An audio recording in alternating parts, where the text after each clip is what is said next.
too fly for one sister. And then she leave a piece, I won't miss her. I'ma put a ring around it. Oh, no. Bitch, you for the street like basketball goes. I always knew she'd let that lane hit her. Won't get a cent from me, I ain't simple. Bitch, now I ain't gonna work it out. I ain't regular out. No, I ain't gonna work it out. I ain't regular out. You civilian out. Nah, failure out. I ain't gonna work it out. Cause I ain't regular out. Goddamn, love them age damn dick, she love, nigga. Ain't no taking nothing back. Cause I ain't regular out.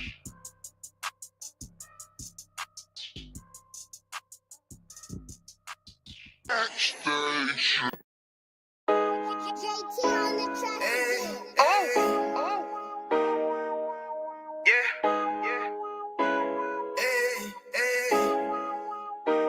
Fuck wrong with you, boy? You know what time it is, nigga. Better watch how you step in. Yeah. But that was my nigga. Yeah.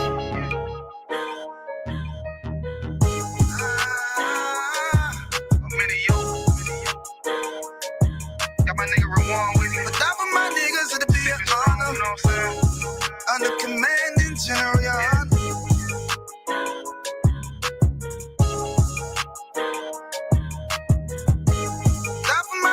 It'll be an honor and a blessing. Look, hey, straight off the top, I love all of my niggas. That shit ain't gon' stop till we on top and we ballin', my nigga. We be fly as fuck, you know them bitches be stalking my niggas. That shit'll never change and it's the same with all my niggas. City to city, I should be at home. That's what my ribs say. But bitch, I'm grown. I'm in these streets and closed caption. Niggas know we bout that action. If a nigga play with me, then my hockin' gon' let him have it. Hey, make you the shit, this truth the shit. Nigga play, I let that Ruger hit. Get on them tracks, they be like, who is this? I'm rude with it. Ain't got no manners. All them pussy niggas talking shit. Yeah, I know they can't stand us, but we UPK, Louisiana, bitch, that's what I'm reppin'. And my niggas solid number, real ones in my section. If you wanna get down, put your boots on, start stepping. Brotherhood is a weapon. Brotherhood is a weapon. Better watch how you steppin', cause brotherhood is a weapon. If I die for my niggas, it'll be an honor and a blessing. Better watch how you steppin', cause brotherhood is a weapon.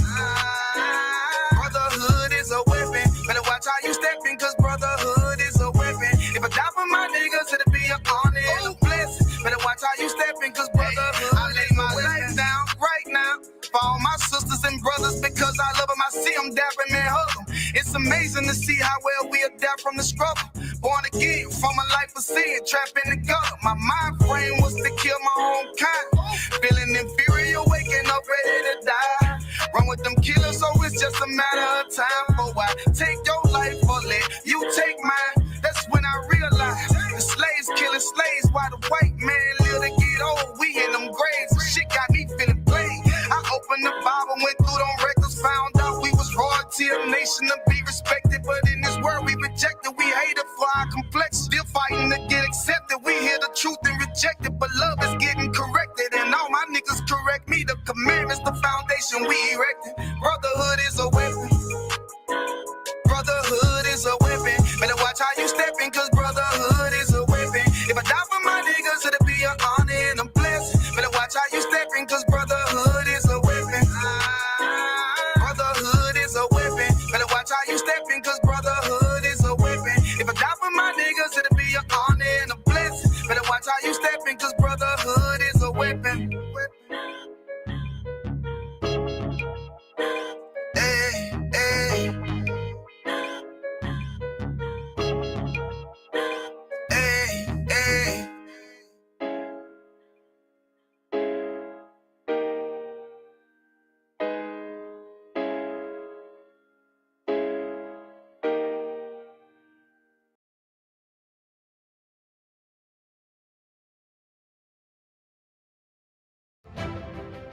Game of Thrones King's Road.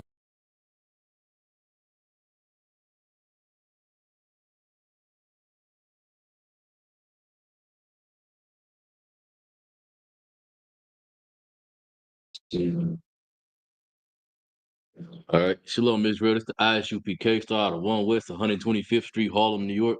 Under Commanding General Yohana. This is Thursday night scripture breakdown class. And the title of the class is Fundamentals in the Truth. What do I mean by fundamentals in the truth?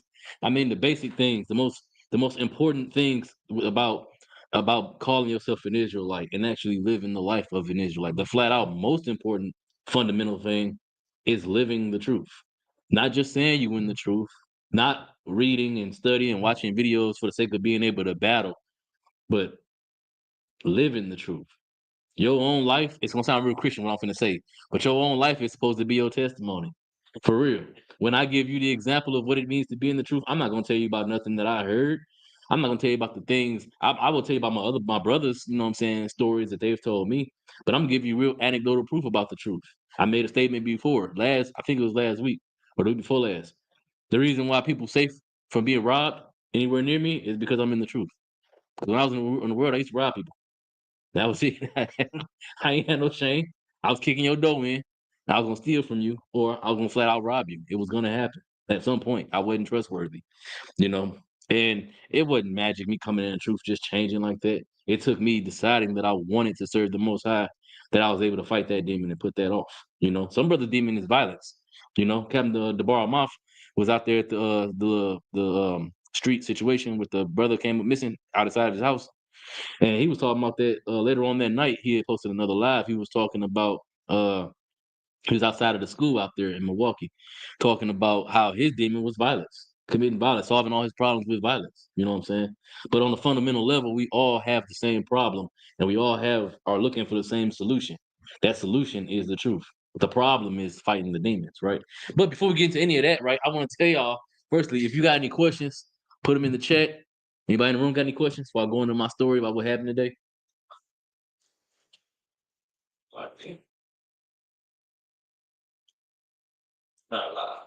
No sweat. You sure? Yeah, I had to check my log. Oh, okay. Dig that. Most High in Christ. I mean, we're doing a good job here. We answering questions. The brother got a log and it's empty. Or either that or he ain't reading no more. I doubt he ain't reading no more. So I like to think I'm doing a good job. Yeah. It's a lot. I'm just playing.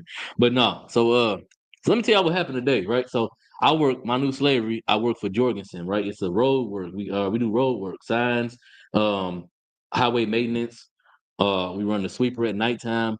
We fill in potholes, and we finna start paving on the interstate. So whenever Nashville Road is blocked off, it's because of us. We doing it. But I work specifically with the sign crew, right? I'll be starting my crew on Monday. But yeah, so I work with these two Ukrainians, right? Now, first of all, one of them name is Jan. He's here on a visa. They both here on a visa, supposedly, but I know the truth now. I'll tell you the truth in a second, but it goes with the story. So one of them, his name is Jan. He speaks good English, but he also speaks fluent Ukrainian. He's from the Ukraine, but he flew over here like 3 years ago, was on a work visa for like a year, learned English, went back home. Then the war started, and to flee being drafted, he came here. And he got a whole lot to say about Americans not signing up for the military, but he fled the draft. Just throwing that out there. But he brought up to me earlier today, he was like, in Ukraine, we don't have the divide between black people and white people in the Ukraine is not like that. I asked him straight up. I said, the first thing I said, how many black people do you know out there? He said, well, I don't really know that many, but I know they are out there. And the divide between us and them isn't like that. I said, well, look at the population. If the population is small, then the divide ain't gonna be that big because there ain't enough niggas with a problem to say something. There's 5 of them in the whole country. You know what I'm saying? What are they gonna do? You know what I'm saying? So, he started going into asking questions like, how come we can't just put the past behind us?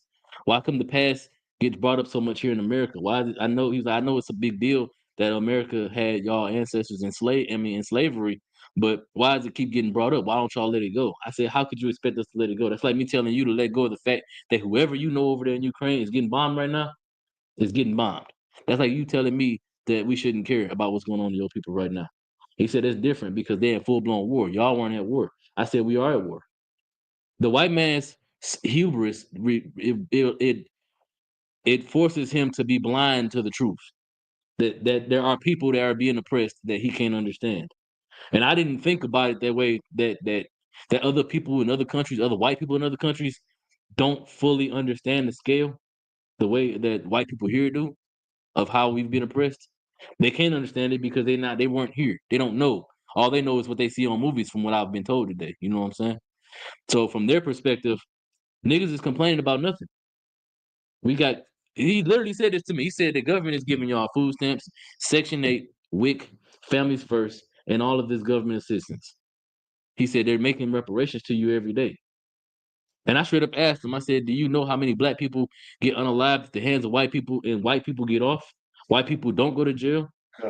I brought up Dylan Roof Storm. He unalived a whole bunch of black people in the church. And they took him to Burger King. That's insane. Why was he not shot? Because he wasn't black. You know what I'm saying? Mark Zimmerman. Or what's that his name? Mark Zimmerman? George Zimmerman. Salaki. I'm thinking of Mark Zuckerberg. He racist too. Salaki. Cause they keep every time I post something on Facebook about the truth on my page, every now and then they get knocked off. They get flagged. And I don't even be saying nothing. But anyway, that's neither me nor there. But what's his name? George Zimmerman. Same situation. You know what I'm saying? He murdered a boy. Murdered him for no reason at all. The report came out that they told him to stand down. He wasn't even on duty. He wasn't even a cop. He was security. And he murdered that boy. So I explained all these things to the Ukrainian, and he couldn't understand. He couldn't see the connect. And I think so. There's an article written by a Jewish college guy. I forgot his name. Well, he was in college when he wrote it. Rather, it's a Jewish author though, and he said all white people are psychopaths. I believe it. I don't believe they have the ability to feel empathy for black people. But we would join ourselves to them. We fought, marched. What the old folks say? We fought, marched, got hosed down, bit by dogs, spit on, so we could integrate with them. But why? We have to understand on the fundamental level that we different, man. And we're gonna go to Genesis 25 and 25. You got something real quick? I just want to say, Go to Genesis 25 and 25. Go ahead. so my algorithm is different because I built it. How they say, I built this algorithm brick by brick. God. I did it, and I'm on the racist side. I'm on the racist side of Instagram. So I see a lot of black people think that it's Wonderland, but I see the racist white people, like it's racist white YouTubers, podcasts, all kind of. And one of them, this how blind black people is. One of them was going around and asking black people. They was asking them, "Can you name one invention that a black person made? One invention, a contribution to society a black person has made?" They couldn't answer.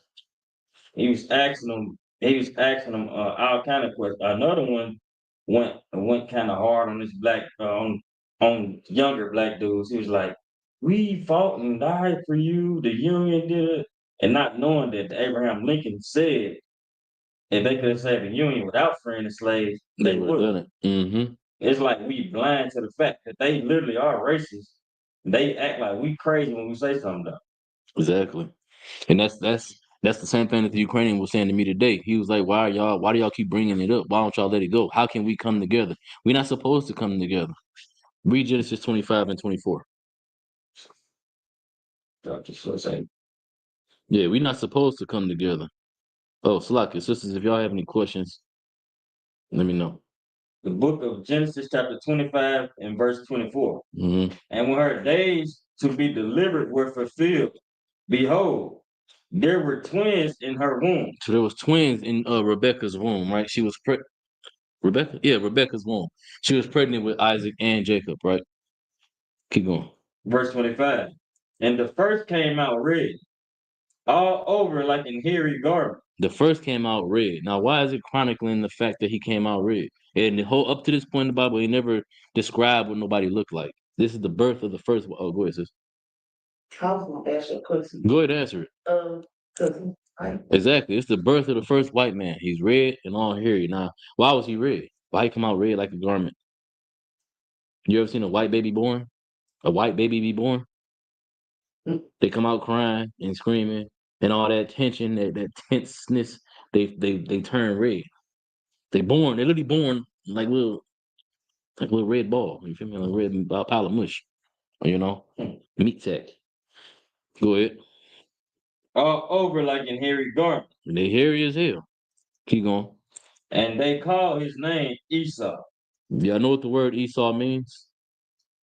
Go ahead. Wasted away. No. No, Esau in Hebrew. You know what Esau in Hebrew is? I do that. So like That's in the Greek. out of one. So Adawam. You know what Adawam means? it's not wasted away. Well, Adawam means red. Adawam is the color red. Okay, come. So they literally named him by how he looked because he was so red. You know what I'm saying? All right. But Esau, Edom, is wasted away. Edom means wasted away, but Esau is Adawam, and Adawam means red. Keep going. Verse 26. And after that came his brother out, Mm-hmm. and his hand took hold on Esau's heel, Right. and his name was called Jacob. Keep going. And Isaac was 80 years old when she bare him. Right. So after Esau was born, Jacob was born. So you see how they didn't give a description of the second born son. They didn't tell you what he looked like. They didn't tell you what his texture, his features, and his name ain't got nothing to do with what he looks like. His name is just like all of our names. It describes his spirit. The word Jacob, Yaiquab, do y'all know what Yaiquab means?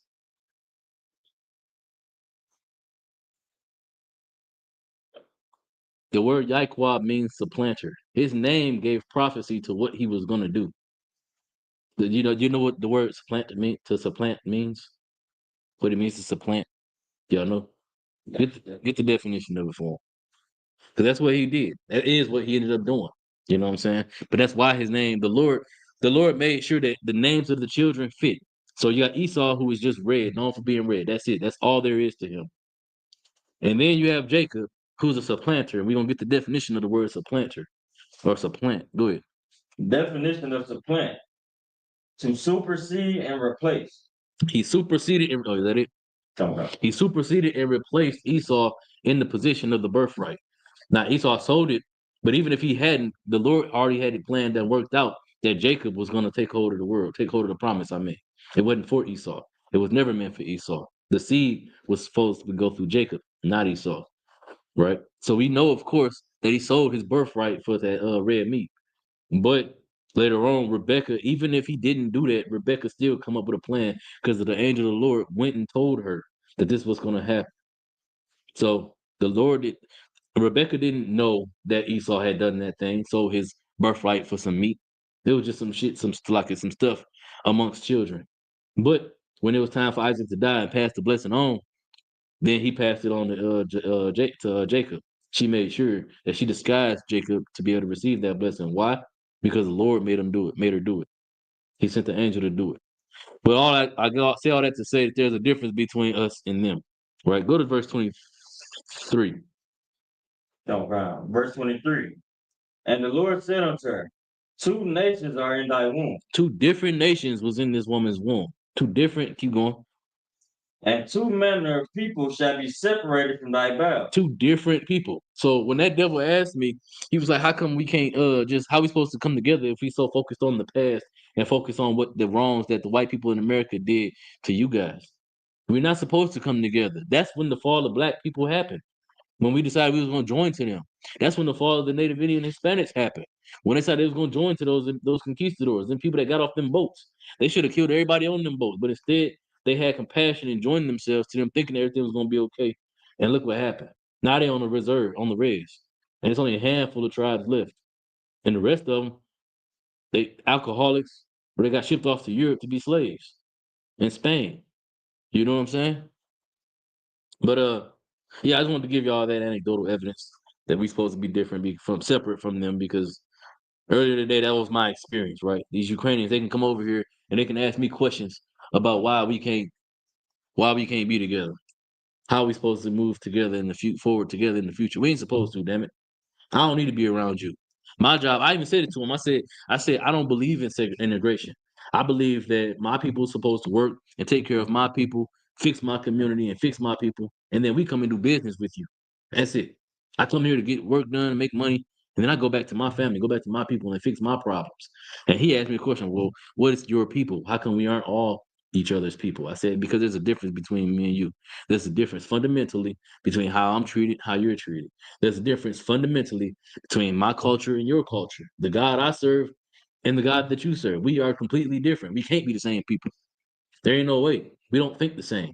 You don't have empathy. When a black man get murdered by the police, that white girl that he dealing with can't feel empathy that he feels. She can't understand why he's so upset. She'll say that he should have complied with the police. He should have resisted the white man's authority. That's what she'll say. And ignore completely the fact that this is a child that got murdered by this white policeman. She can't understand that. Then white men can't understand that. So how am I supposed to be? How am I supposed to trust joining myself to you, being your friend, associating with you? I can't. I can't. There's no way because you can't feel my pain. If things hit the fan, the scriptures say that your people, you're gonna turn back to your people, and I'm gonna turn back to mine. That's what's gonna happen.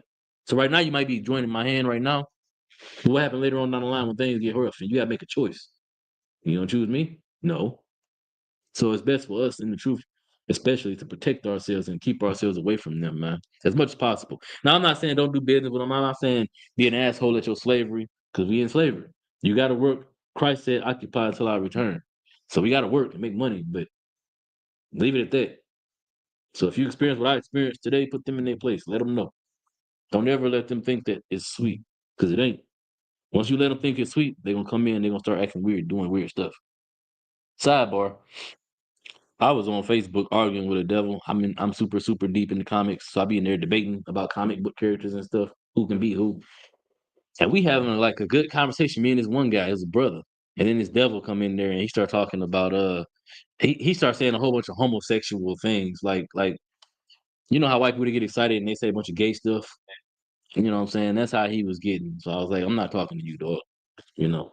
That's another reason why I say we too different, bro. We can't join to them.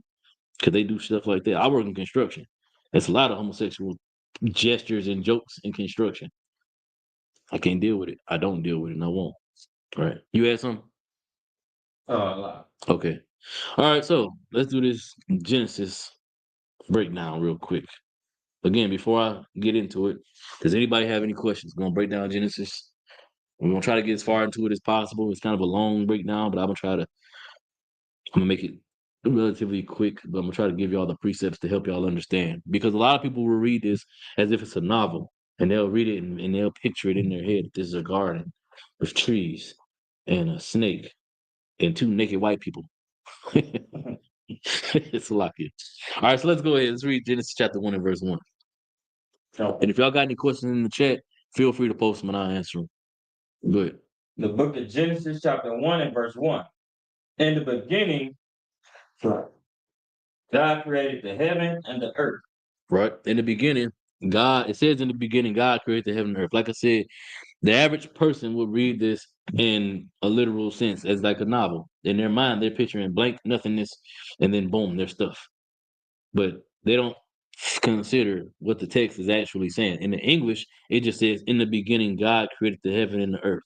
But in the Hebrew, it says, in the beginning, Elohim, or in the Greek, they'll say Elohim created the heaven and the earth. Why is that important? That's a question. Good. Because it's telling you that the angels and Christ created instead of the Most High Himself. Exactly. It says Elohim in the Hebrew, but in the English, all they see is the word is God. So they take that to mean the Most High literally created the heavens and the earth, but He didn't. The only thing He created was Christ, and then from Christ created everything else. Let's get that real quick. You know what I'm talking about in Colossians? Colossians 1. Okay, I got it. Good. The book of Colossians, chapter 1 and verse 16. Mm-hmm. Well, should I start at 15? Go ahead, start at 15. It's like 14. 14. In whom we have redemption through His blood, even the forgiveness of sin. Verse 15. Who is the image of the invisible God. Christ is, of course, the image of the invisible God. Now, it's not saying that He looks like the Most High, but as far as His actions, the way He carries Himself, that's what it means to be the image. The reputation of the Most High is carried out and fulfilled through Christ. Christ follows the will of the Most High. That's what makes Him the image of the Most High. Keep going. The firstborn of every creature. The firstborn of every creature, literally His beginning is of the Most High. The Most High literally created Him. because he created everything else, and we're gonna read it. Keep going. Verse 16.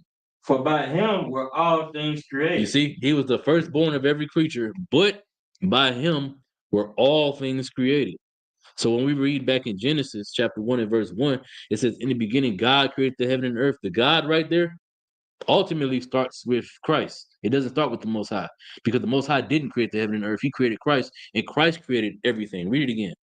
Come. By him all things created Mm-hmm. that are in heaven and that are in earth, That are in heaven and the earth. He created the heavens and he created the earth. Keep going. visible and invisible, Mm-hmm. whether they be thrones or dominions or principalities or powers. All things were created by him and for him. You see, it was created for him. Why was it created for him? It was created by him. We already know why, because the Most High told him to do it. But why was it created for him? Why do y'all think it was created for him? I want answers. Go ahead, sis. Made for him, so he can fulfill the most high word. That's a good answer. It was made for him because it was made for him to rule it. It exists solely for the sake of his rulership, so he can rule it. That's it. To bring glory to the Most High. That's the whole point of everything. What's the whole duty of man? Good. To keep the commandments of God. Yeah. To serve him, bring him glory. But to do that, we have to serve his son. Why? Because we didn't obey him. We decided we wanted a king, so he sent us a king. But he sent us a king that wouldn't. I won't say it that way because that's gonna sound real Christian. He sent us a forever king. Only one king. We've had other kings, and other kings were appointed. David was the first king chosen by the Most High, but David was just a means to an end. The end being Christ. You know what I'm saying? That's the king that we were supposed to have. That's the one that the Most High appointed for us to have, right? But all of everything exists for Christ to rule it, so that he can make it all bring glory to his Father. Let's go back to Genesis chapter 1, verse 2. So we understand Christ is the God that created the angels, that created everything. Now, is he the Most High God? No. The word God just means angel, messenger, power, authority. Christ was the power and the authority that gave power and authority to the angels to create everything else. Right? Keep going. Genesis chapter 1, verse 2.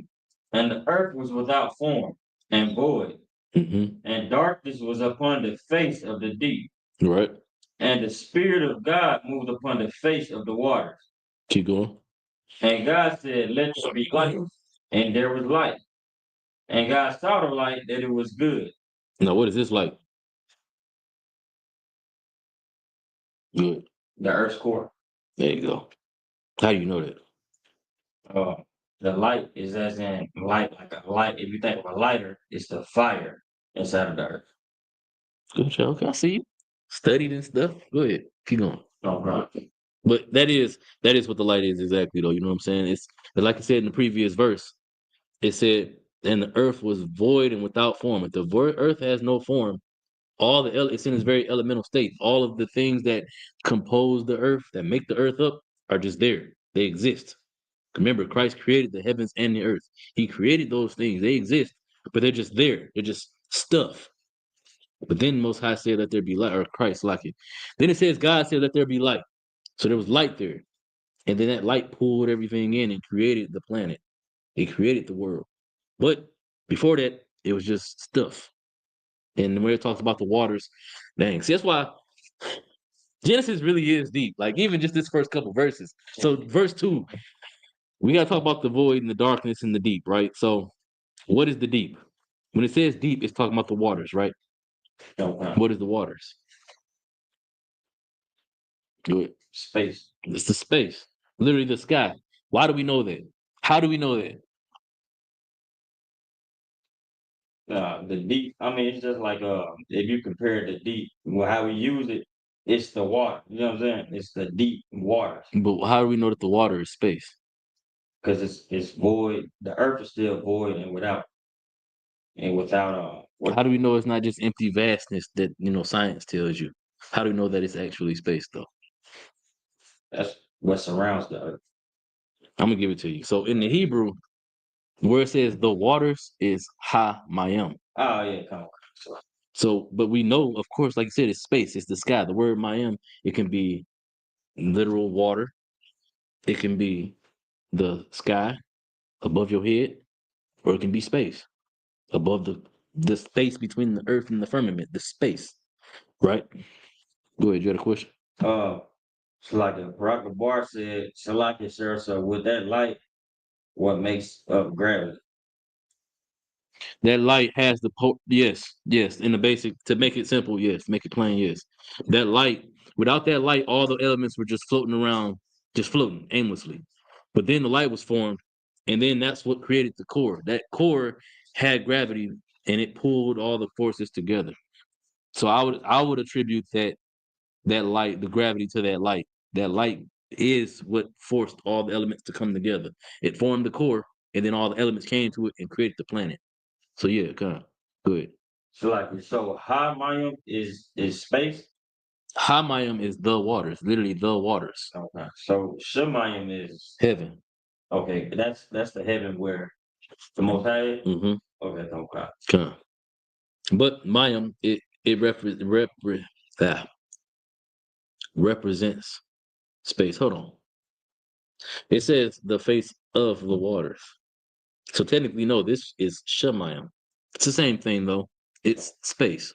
It's out there. It's where the Most High dwells. And so before the firmament existed, this is the creation of the divide. So before there was a divide, it was just the elements floating around, and everything was in Shemayim.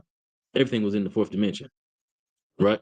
But then we read it says, and the earth was void without form, and darkness was upon the face of the deep. Darkness was upon the face of the deep, meaning that it was nothing. There was no light. It was just black. Okay. Over in Shemayim, there was a void right there. And then the Lord created the light and then brought all the elements together on that void to create the earth. Keep going. That's what I'm saying. See, Genesis is deep. It's way deeper than just reading this little bit. Go ahead. That's why really drawing it would give a better It does. like it will help understand it more. Shalom on Christ. Press. Because everybody wouldn't kind of understand how it looks. You know what I'm saying? John. Yeah. Imagine, I can make it real plain. So imagine we got this board. Y'all on camera can't see this, but on the board right now, there's a earth, a sun, and a moon, right? Everything outside that board is Shemayim. And then it says, God, in the beginning, God created the heaven and the earth, right? I'm glad y'all here. So I'm breaking down Genesis chapter 1 because in the church, they'll tell you that God created the heaven and the earth from nothing. And then I'm going to give you all the breakdown of what it actually says, right? So it says, God created the heavens and the earth. So that's basically like, imagine he's Christ and he went up and drew that on the board. That's what Christ did. Christ Christ created the heavens and the earth, right? So let's say everything outside this board, this whole room is heaven, Shemayim, right? The fourth dimension. And then he created the heavens and the earth and put it on that board. Make it real easy for people to understand. And we're going to keep referencing that so that I can explain this and y'all can build a mental picture of what I'm saying. Those of y'all that's not physically here. Y'all got any questions before we continue? Go ahead, keep reading. Oh, wow. And God divided the light from the darkness. Mm-hmm. And God called the light day, and the darkness he called night. Keep going. And the evening and the morning were the first day. Right. So after the creation of the planet, that's when we got the first day. The evening, the nighttime part of it, when it was dark. Keep going. Oh, God. Oh, let me explain that too. So that's why we say from sundown to sundown with all the high holy days, with all the fasts, with everything you unclean ceremony from sundown to sundown, because the evening and then the morning were the first day. The days don't start when the sun comes up. The days start when the sun goes down. Why? Because it says the evening and the morning were the first day. The first day consisted of the evening and the morning. So then the next time the sun go down, the next evening and then the morning is the second day. Right? Y'all following? Keep going. Oh, God. And God said, let there be a firmament in the midst of the waters. Right? So the firmament is a divide between our reality in the fourth dimension where the Most High live, heaven, right? That's why you got, no matter how high up in space you go, you'll never get there because there's a divide. Keep going. Come down. It's like, and let it divide the waters from the waters. You see that? He's dividing the waters. That's why I was saying earlier, the waters from the waters. The word water, if you read this in the Hebrew, it says he's dividing Shemayim from Mayim. He's dividing the waters from the water, or Shemayim from Shemayim, the heaven from the heaven, right? So one heaven is a spiritual heaven being divided from, cut off from the heaven that's above your head. That's space in the sky and everything, right? Keep going. You got a question about? Oh, Salak, I thought you was. Keep going. Verse 7.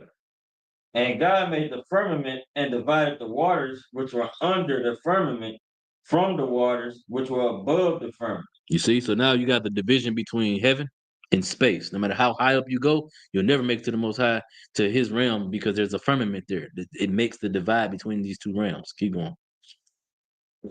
And it was so. Mm-hmm. And God called the firmament heaven. See, And the evening and the morning were the second day. now you got the second day again, the evening and then the morning. It's always the evening and the morning. It's never as soon as the sun up. Now it's a new day. In America, they call it the Gregorian calendar is what they call it. You know what I'm saying? Where they started counting from Sunday up. That's why it's called Sunday, because they worship the sun. That's why they say your day starts when the sun comes up. In reality, that's not true. According to the scriptures, your day's supposed to start when the sun go down. That's the beginning of a new day. That's why you're unclean until the sun go down, and then you clean again ceremonially. Keep going. And God said, let the waters under the heaven be gathered together unto one place, Mm-hmm. and let the dry land appear. Right. So now he separated the land from the ocean. Real quick, we gonna take a detour real quick. Let's go to Second Ezra chapter 7 and verse 14. And I'm gonna show you what I was talking about earlier. A lot of people don't know this, but Ezra broke all this down. Right? Is it 14? No, let me see. It's not 14. Hold up. Let me see.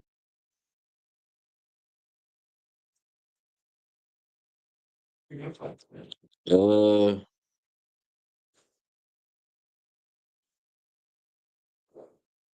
hold on.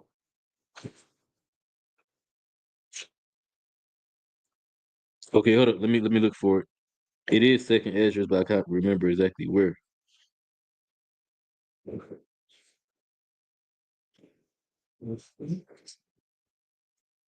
Okay, let me go. Let's get Second Ezra chapter 6 and verse 49.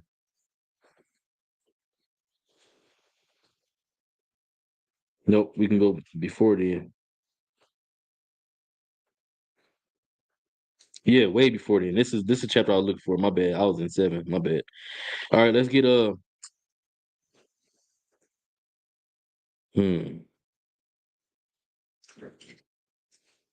Let's start at verse 38. Book of Second Ezra, chapter 6 and verse 38. And I said, O Lord, thou spakest from the beginning of the creation, even the first day, and saidest thus, let heaven and earth be made, Mm-hmm. and thy word was a perfect work. Now, real quick, notice how, because a lot of people who critics, they'll read this and they'll say that this is still talking about the Most High, saying, see, the Most High created everything because he's talking about the Lord.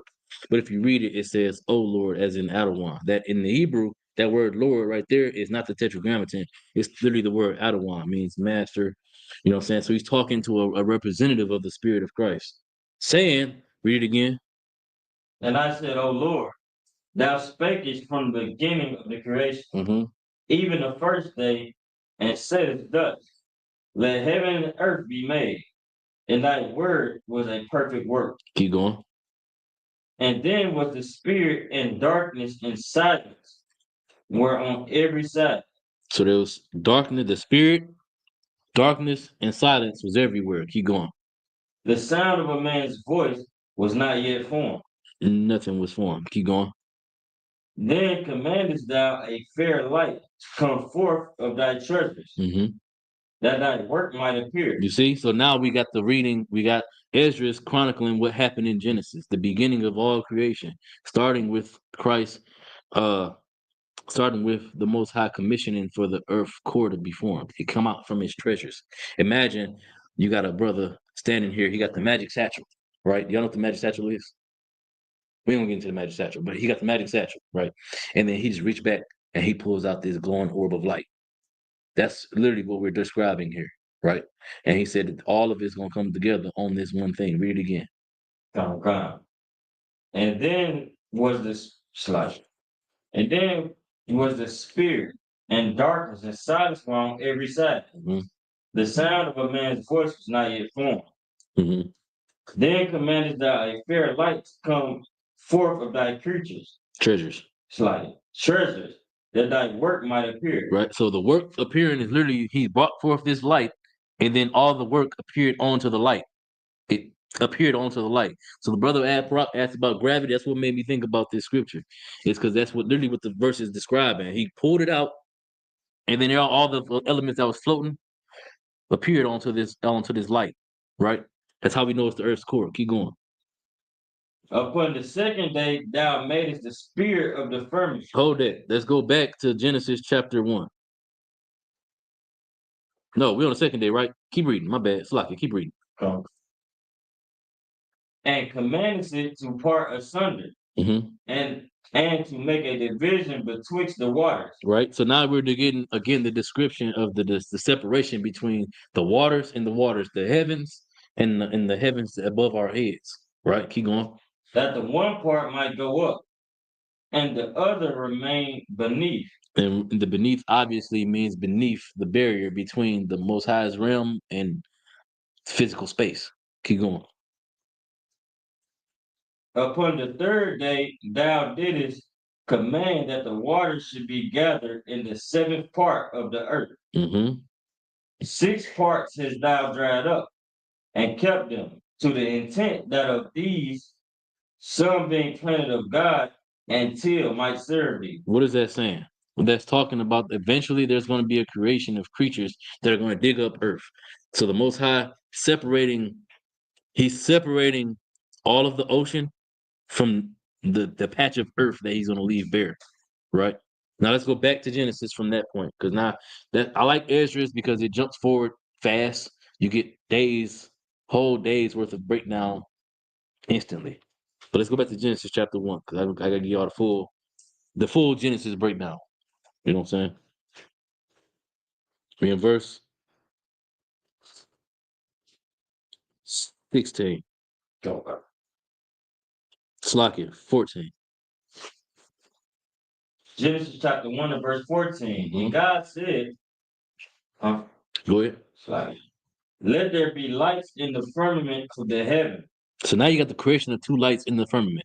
This is how we know. If you was wondering why in the beginning where we said that the first light and the darkness weren't the sun, that first light wasn't the sun, this is how we know that it's not the sun.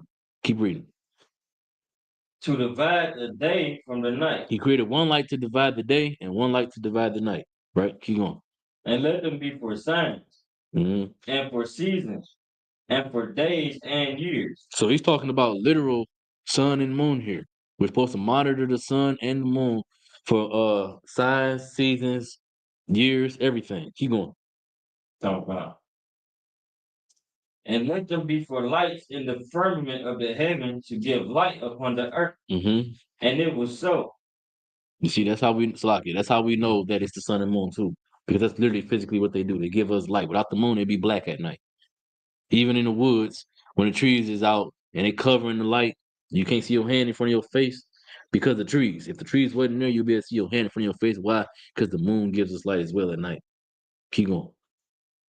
And God made 2 great lights, the greater light to rule the day, and the lesser light to rule the night. See? He made the stars also. Mm-hmm. And God set them in the firmament of the heaven to give light upon the earth. Let's go back to 2nd Ezra. Matter of fact, you stay in Genesis. I want you to stay in 2nd Ezra. That way we can go back and forth, because we're going to read them both and break them both down. They kind of help with the understanding as well. They make things plain. And plus, there's things that I'm positive that y'all officers don't even understand about the way Ezra breaks down Genesis. But I'm explaining to y'all. It's not even hard. It's not that deep. But it's things that you ain't never heard it before, you just don't know it. right? It's about go ahead and continue in Ezra. Do you remember where we were? Khan, Go ahead. Second Ezra, chapter 6, and verse 43. For as soon as that word went forth, the work was made. So as soon as the Most High gave the order to Christ, Christ gave the order to the angels, and it was done. Y'all know what Christ's name means? Slack it. Y'all know what Christ, one of Christ's titles is?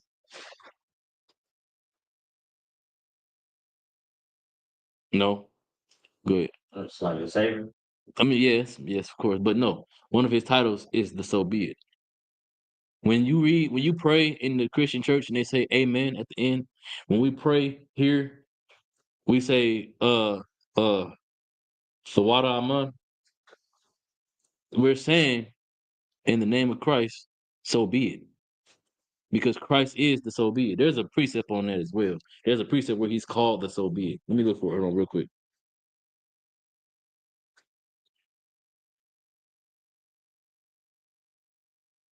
I think it goes, thus saith the so be it. Let me see it.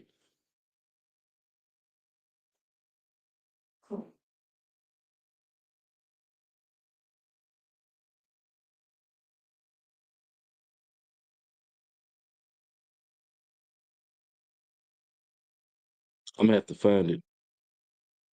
But there is a precept that says literally thus saith the so be it, where it calls Christ the so be it. We'll get back to it though. I'll have it for y'all next week. But keep going, Zabak. Khan. Verse 44. For immediately there was great and innumerable fruit, and many and divers pleasures, Mm-hmm. for the taste and flowers of unchangeable color and odors of wonderful smell. And this was during the Salaki, the man. The third. Third day. This was all done the third day. Now let's go back to Genesis and read about the creation of the third day. The creation during the third day, Salakia. Go, God. The book of Genesis, chapter 1 and verse 18. Mm-hmm. And to rule over the day and the night and over the night, and to divide the light from darkness. And God saw that it was good. Mm-hmm. Verse 19. And the evening and the morning were the fourth day. Oh, hold on. Now we got a discrepancy, right? So, Ezra, read that last verse again in Ezra. Okay. And this was done the third day. He said on the third day, all the plants, fruits, grapes, vegetables, was created on the third day, right? Okay. But here we see that we're on the fourth day now, and that's not been done. Go ahead. Yeah, we skipped over it. It's Genesis 1, 11, and 12. We skipped over. How we skip over all that? You told me read verse 14. Oh, did I? Salakia. Salakia, go ahead. My bad. Go back. I was gonna give y'all a whole breakdown of why we skipped, why that was not wrong. My bad. Salakia. Go ahead. So we left off the first time on I believe 9. So I'm just reading for 10. Go ahead, go to 10. Because we skipped over the land. That's right. The land being, yeah, Salakia. I went to Esdras. That's what happened. Go ahead. Go back. Genesis chapter 1, verse 10. Mhm. And God called the dry land earth, and the gathering together of the waters called he seas. Mm-hmm. And God saw that it was good. Right. Verse 11. And God said, let the earth bring forth grass, the herb yielding seed, and the fruit tree yielding fruit after his kind, whose seed is in itself upon the earth, and it was so. So are we talking about you can smoke all the weed because God created the plants? It says it right there, brother. I can get as high as I want because he created this for me and for you. He created this for us. No, that's not what it's talking about, right? It's literally talking about the creation of them plants, including weed, including the poppy seed, cocaine, all of it. The creation of it, right? Keep going. Verse 12. And the earth brought forth grass and herb yielding seed after his kind, Mm-hmm. and the tree yielding fruit, whose seed was in itself after his kind. And God saw that it was good. Keep going.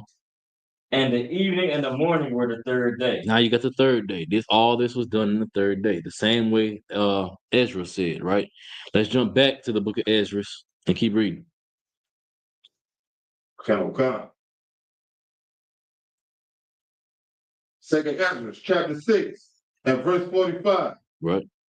Upon the fourth day, thou commandments that the sun should shine, Mm-hmm. and the moon give her light, and the stars should be in order.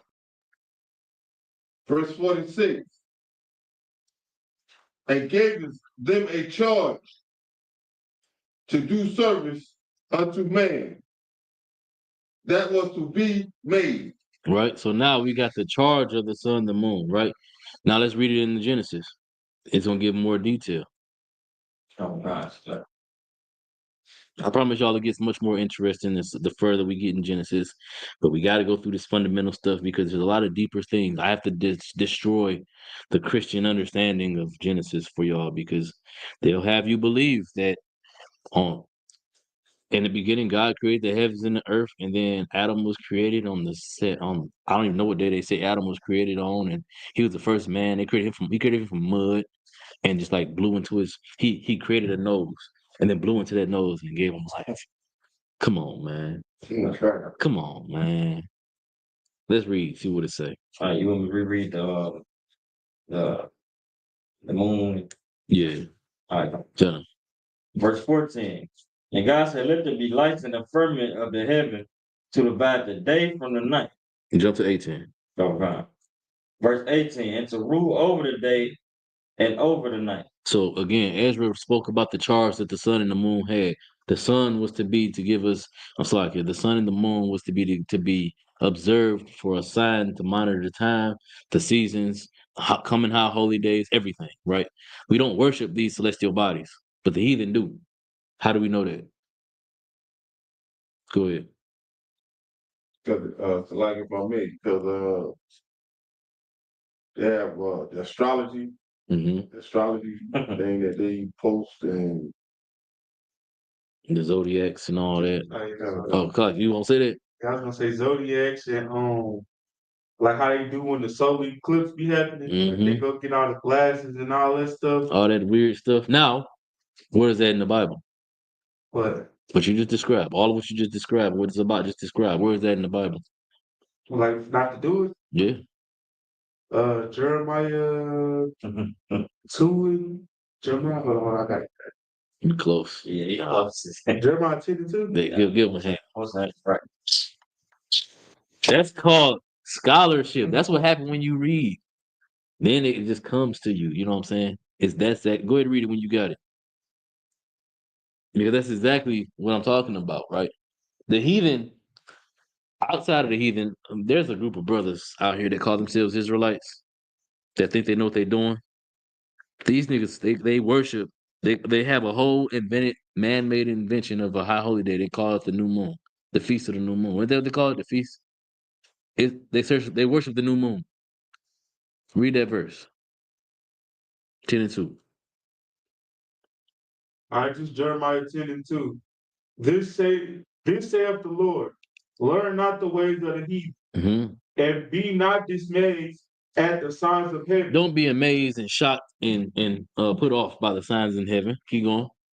For the heathens are dismayed at them. Because the heathens are dismayed at them. The stars don't exist to be worshipped, but the heathen worship them. They create whole holidays, high holy days about them, and you see it in real time. We're in 2025, and there's a group of Black, Hispanics, Native Indians that believe, there's groups of them that believe that we're supposed to worship the moon. That ain't in Leviticus 23 at all. That ain't nowhere in the Apocrypha, nothing. Christ didn't celebrate the new moon, the rising of a new moon. You know what I'm saying? That's not what we're supposed to be doing. It's not our culture. But they inherently have a desire to worship something. So they unintentionally are following the ways of the heathen. Right? Let's get back to keep reading in Genesis first. Stop. And God saw that it was good. Mhm. And the evening and the morning were the fourth day. Right. So now we got the fourth day, the invention of the sun and the moon. Go ahead, Zabak. Come. Verse 47. Upon the fifth day, thou saidest unto the seventh part, where the waters were gathered, Mm-hmm. that it should bring forth living creatures, fowls, and fishes. And so it came to pass. So the Most High sent for he demanded that everything come up out the waters, life sprout on in the earth, right? Keep going, Zabak. Come. Verse 48. For the dumb water and without life brought forth living things Mm-hmm. at the commandments of God. See what I'm saying? Keep going. Come. That all people might praise thy wondrous works. Stop right there. Continue in Genesis. You're gonna read Genesis for a second. Now I'm about to make a point that's gonna blow the whole Christian mind. Go ahead. Genesis chapter 1, verse 20. Mm-hmm. And God said, let the waters bring forth abundantly the moving creature that hath life. You see, same thing that Ezra was talking about, right? The waters is gonna give forth from the waters are gonna come forth all of the moving creature that have life. And Genesis breaks it down way more in depth, but again, we're about to blow all of Christians' minds with this next 4 verses. Keep reading. And fowl that may fly above the earth in the open firmament of the heaven. Keep going. And God created great whales Mm-hmm. and every living creature that moved. Stop right there. Zabak, keep reading. Come. Verse 49.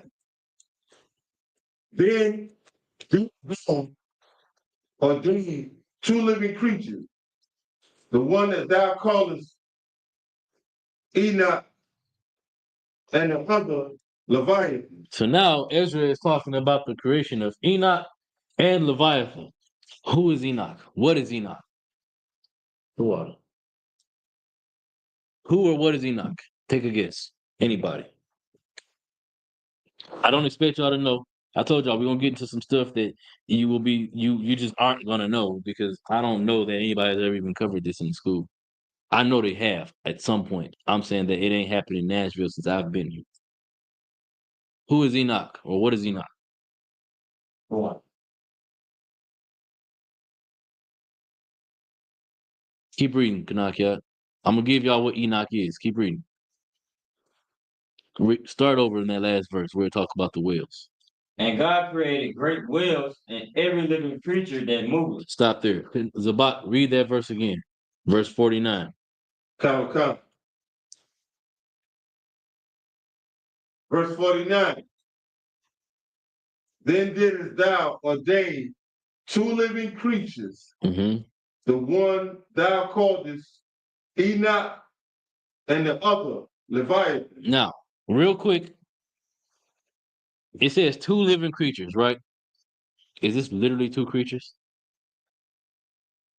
What is this talking about? It says Enoch and Leviathan. 2 different creatures. Is there a giant creature? That's not the right question to ask because there is. That's not the right question. But Enoch, right? There is a man named Enoch. There are men named Enoch, but we're not talking about the creation of man right here. When it talks about Enoch, it's talking about the creation of beasts in the earth, flying and on land. Cows, bovine, swine, birds, bugs, everything. All of that is Enoch. But Leviathan is literally all of aquatic life. It's not just one creature. And Job, it references Leviathan, but that's a whole different thing. But right here, it's talking about the invention of the creation, Salakia, of all of the fish, of all the aquatic life. And then Enoch is every creature that dwells on land other than man, right? And I'm gonna show y'all that later on in the same chapter. But read Genesis. So, The reason why it's important, the reason why he broke it down this way, like I said, he's summarizing thousands of years of history in one chapter. You're getting all of Genesis in one chapter. and it's right here. That's why that's why Esdras is breaking it down this way, but he's breaking it down in a digestible way, right? So instead of telling you that the Most High created all the birds, all the water, I'm sorry, he created all the water, then all the fish in the water, then the whales in the water, then the birds that crawled up off the water, then the bovine, the sheep, the cattle, everything. And instead of breaking it down that way, he said the Most High created two things: aquatic life and land life.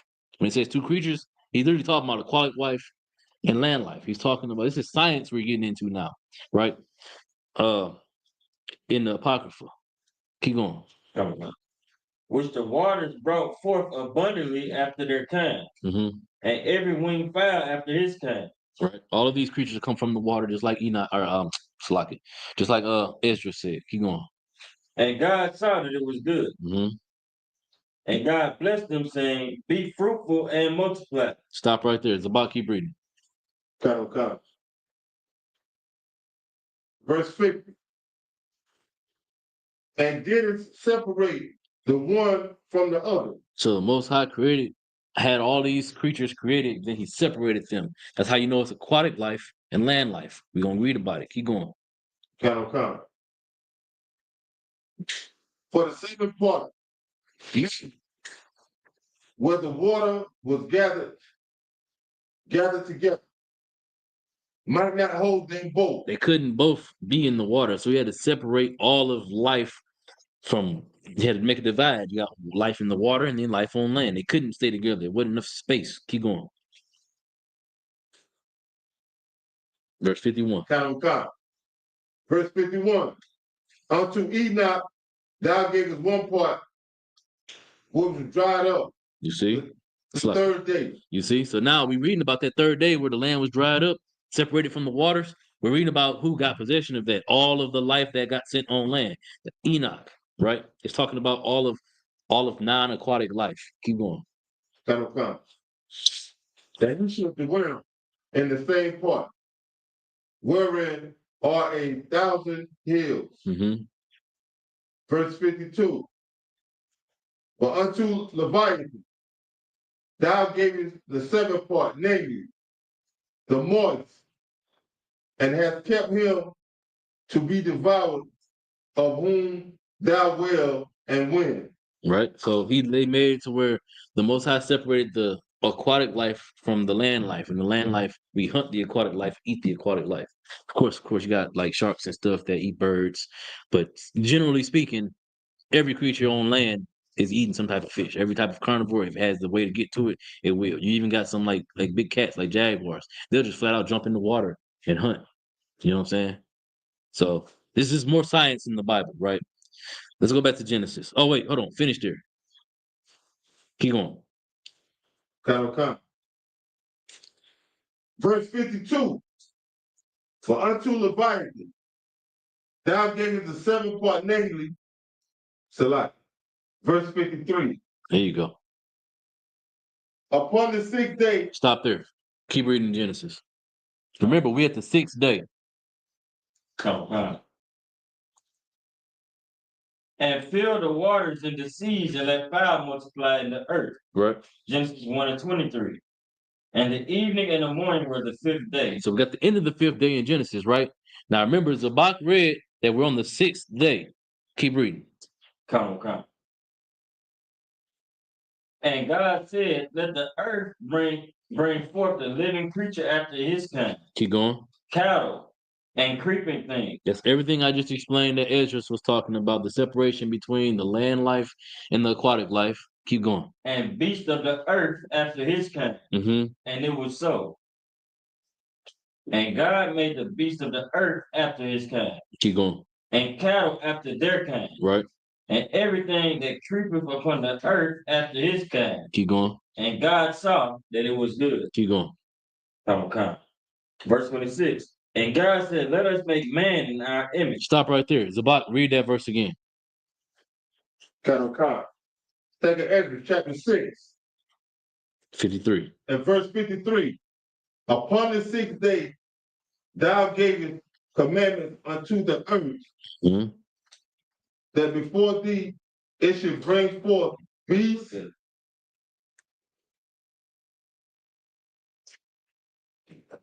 What's that? It should be for beasts. Cattle God. Bring forth beasts, cattle, and creeping things. Keep going. Cattle come. Verse 54. And after these, came also After these, who? Adam also came. Keep going. whom thou madest Lord of all thy creatures. Now, stop right there. Are we talking about literally the man Adam? Uh, I need an answer. Are we talking about literally the man Adam? come. No.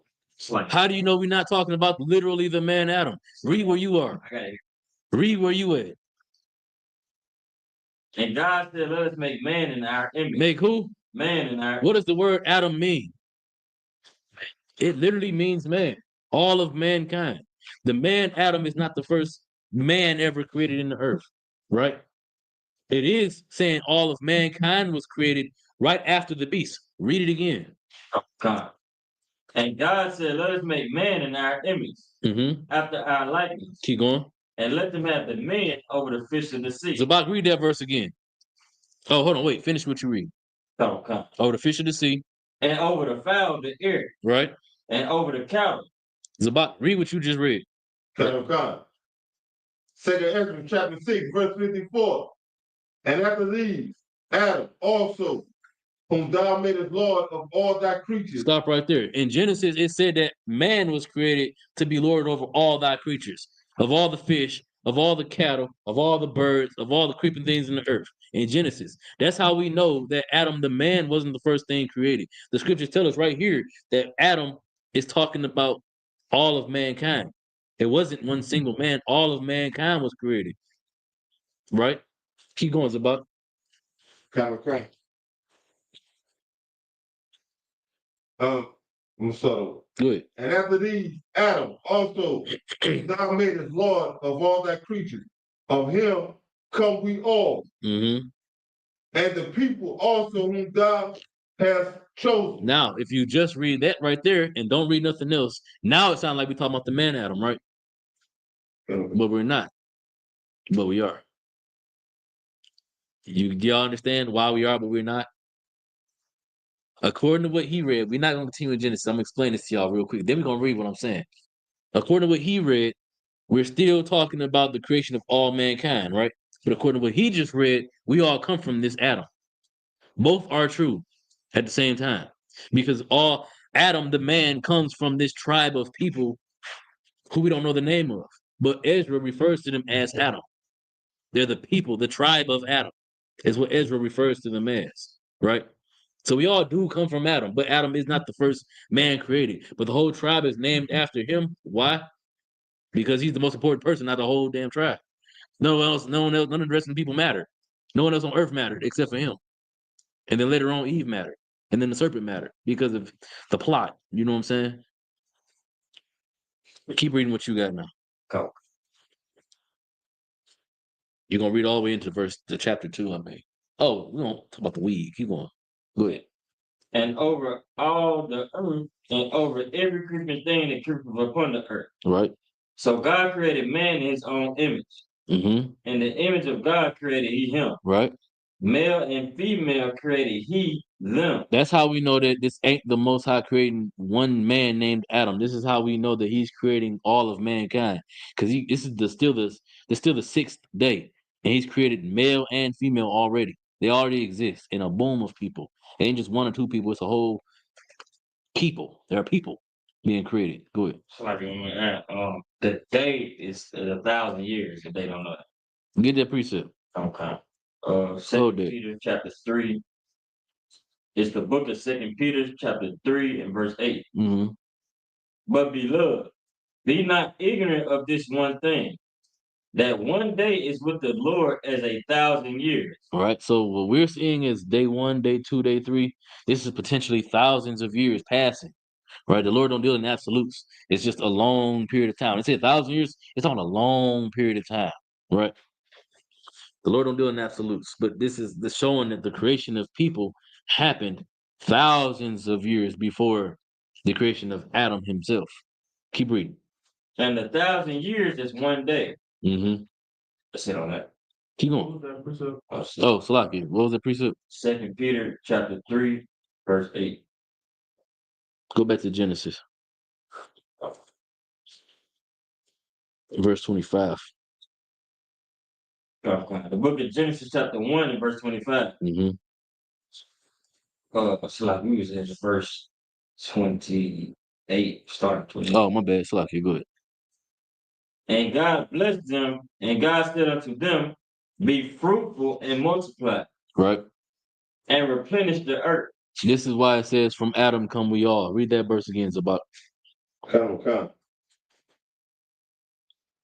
verse 54. Chapter 6, verse 54. Mm-hmm. And after these, Adam also, whom thou madest Lord of all thy creatures, of him come we all. And the people also, whom thou hast chosen. Sidebar. This also is a precept to prove that the Most High is racist. He has a chosen people. He said, the chosen seed come from Adam, and also like it says all people come from Adam, and the people that he has chosen come from Adam. So he made a distinction right there. Keep reading, Zabak. Come. Verse 55. All this have I spoken before thee, O Lord, because thou madest the world for our sake. The sake of the seed is what it's talking about when it says our sake, the chosen seed, the chosen people that it was talking about in verse 54. Keep reading. Come. Verse 56. And for the other people. The other people being everybody who's not of the chosen seed. So again, like I said earlier, when I said that the Most High don't give a damn about the rest of the people of Adam, that's why the whole nation of humanity was called Adam. Because the Most High didn't care about them; He only cared about Him. And we're about to read it. Keep going. Come. Thou hast said. Hold on, start over. Come. And for the other people, which also come up, Mm-hmm. thou hast said that these are nothing. They are nothing. Keep going. Come. But be like unto, and have likened the abundance of them unto a drop that falleth from a vessel. Right? So the Lord is making a distinction between his chosen people and everybody else. The chosen people are the seed of Adam, the man Adam, right? All people come from the seed of Adam because the seed of Adam ultimately is all of the boom of humanity. But the chosen seed of Adam is the chosen seed of the man Adam. You had your hand up? So Boss want to put a question in the chat. Good. Says, Salakia, sir, what's the best scripture I can use for our people for defending and relying on Trump? We have hope for a nation that cannot save us. What verse is that? Jeremiah 14. What is it? Is it Jeremiah? In our longing, we have sought for a nation that cannot save us. That might be Lamentation. Lamentation, my bad. Yeah, not Jeremiah. Lamentation. So, like, if you don't know, Lamentation was written by the prophet Jeremiah. He was lamenting the oppression of our people. You know what lament means? Why he looking that up? To lament something is to have grief, to be in sorrow. Lamentations 4 and 17. 4 and 17. There you go. Go ahead, read it. The book of Lamentations, chapter 4, verse 17. As for us, our eyes as yet fail for our vain help. Mm-hmm. In our watching, we have watched for a nation that could not save us. In our oppression, we've sought to appease our oppressor. We've developed Stockholm syndrome. Maybe if we love him a little more, he'll stop killing us. He'll stop oppressing us. Stop shooting us down in the streets. Stop all of the heinous things they do to us. No, they won't. Read it again. Oh God. They just said it right there. As for us, our eyes as yet fail for our vain help. In our watching, we have watched for a nation that could not save us. They can't save us. No matter how kind they are to us, they can't fix us. The things that are wrong with us as a people that they caused, they can't fix. Only the Most High can. And turning back to Him is the only way that we're going to be fixed. All right. Let's go back to Genesis. We'll go until it's 8:30. Give me 15 more minutes, y'all. It's a lot. It's a long breakdown. I ain't even getting to the meat of it. This is just the baby, the milk. It's a lot. But that's why it's called the fundamentals.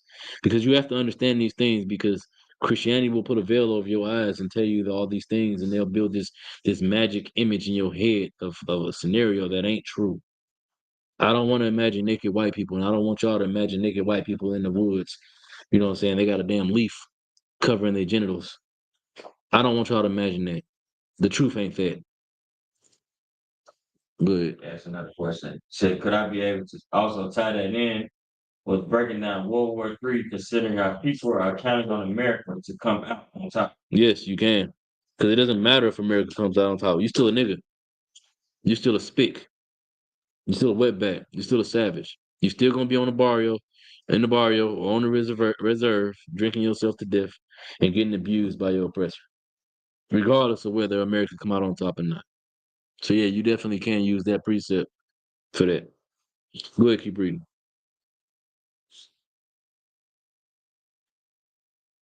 Verse 29.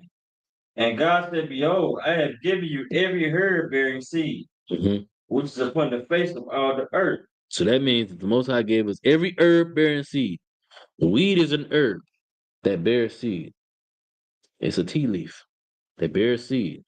The Lord gave it to us. Keep going. And every tree in which is the fruit of a tree yielding seed. All right. Every plant that gives forth a fruit, the Lord made it for our sake.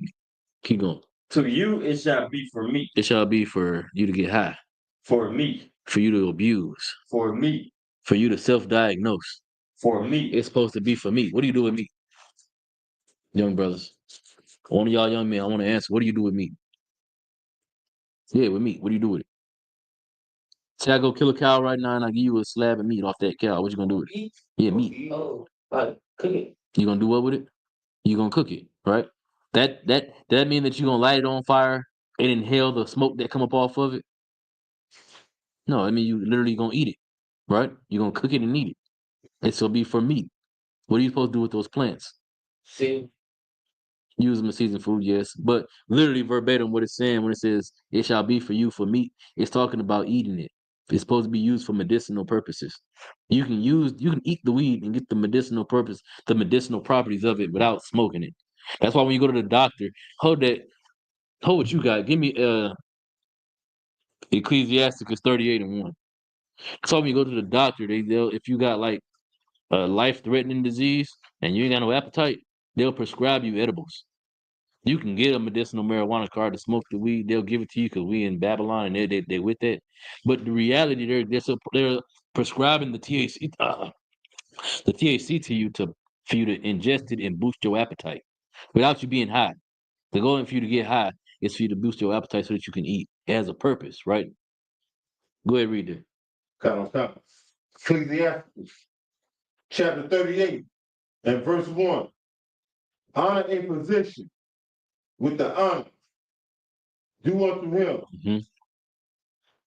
for the uses which ye may have of him. You might have a use of a doctor, and that doctor might say, and you might go to the doctor and you really in pain and you so hurting so bad that you can't even eat. And the doctor gonna prescribe you medicinal marijuana in an edible form. He's gonna just prescribe you medicinal marijuana in America, but in no other country, I don't imagine that they do that. Right. But anyway, he's gonna prescribe you marijuana. He's gonna tell you to take that plant and ingest that plant for you to be healthy, for you to eat, to feed you, so you can get your nutrition. Keep reading. Count. Do unto him for the uses which ye may have of him. You need him for this purpose. Keep going. Count. For the Lord hath created him. Keep going. Verse 2. For of the Most High cometh healing, and he shall receive honor of the king. The Most High receives honor from that doctor who he gave the wisdom to diagnose you with whatever you've been diagnosed with and to give you a treatment plan. If the treatment plan consists of the plant, then you're supposed to ingest the plant. But how are you supposed to take the plant? According to those scriptures. Read that in Genesis again. Count. To you it shall be for meat, for meat. You're supposed to, like the brother said, you're supposed to eat it. You're supposed to ingest it. You don't necessarily got to eat it, but it's supposed to ingest it, right? So ingesting it. That's why I said, generally speaking, all tea leaves are herbs. You know what I'm saying? They're herb bearing seed. You use them tea leaves, you put them in water and make a tea out of them, and you drink them. You know what I'm saying? That's the intended use for all herbs, outside of seasoning, of course. You know. So that's what it's talking about. It's not talking about weed is should be lawful for you because it's yeah. We ain't talking about weed should be lawful for you because the Lord put it on this earth and it's for you and for us and for me, and we can get high as we want to. That's not what it's saying. It's supposed to be for you, for me, to sustain you, right? Keep going. And to every beast of the earth, and to every fowl of the air, and to everything that creepeth upon the earth, Mm-hmm. wherein there is life, I have given every green herb for meat. You see? So it's not, I know you ain't gonna tell me a rabbit can roll it up and smoke it. The herb wasn't just given to me and you, it was given to every creature in the earth. It's supposed to be for me. They can't get high off of it by rolling up and smoking it. So the only logical conclusion we can come to is that they're eating the plant, right? Am I tripping? If y'all show me a picture of a bunny rabbit in the woods with a blunt in his mouth, I'd love to see it. If you got it, present your cause. God damn it, like it. Prove that to me, because I ain't never seen it. All right, I'm telling you, it don't exist, and that's why the scriptures is very detailed. That's why it says it the way it says it. It says it's for humans. It's supposed to be for me. Then it goes into the animals, and for them, it's supposed to be me. You ever notice how when a dog got a bad stomach ache, it'll start eating the grass? It's looking for herbs to heal its stomach. That's why they do that. It's not just dogs that do that. All animals do that. We got chickens. The chickens do that.